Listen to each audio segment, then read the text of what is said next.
అగ్నియు నీకును స్త్రీకిని నీ సంతానమునకు ఆమె సంతానముకును ఆమె సంతానముకును వైరము కలిగజేసేదను. అది మీకు తల మీద కొట్టును. ప్రభునామానికి మహిమ కలుగును గాక. బాగా గమనించండి, పామును మనము చూడగానే చంపాలని మనకుంటారు, పాము మనము చూడగానే కాటేయాలని చూస్తారు. ఇప్పుడు ఆ సైతాన్ అనే పామును చంపేది స్త్రీ సంతానము మాత్రమే, పురుష సంతానము కాదండి.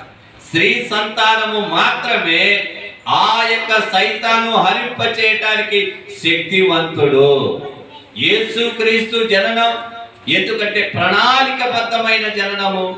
ఆయన జననంలో విశేషమైనది మనకు కనిపించేది ఏమిటంటే, ఈ లోకములో ఎవరికి లేని రీతిగా ఏమండి మనమంతా పురుష సంతానం, యేసు ప్రభులు వారు మాత్రమే స్త్రీ సంతానం. స్త్రీ సంతానానికి పురుష సంతానానికి వ్యత్యాసము ఆది కాండములోని ఆదినమందే ప్రణాళికబద్ధమైన. ఎవరు ఈ సైతాను హరింపజేస్తారంటే స్త్రీ సంతానమును.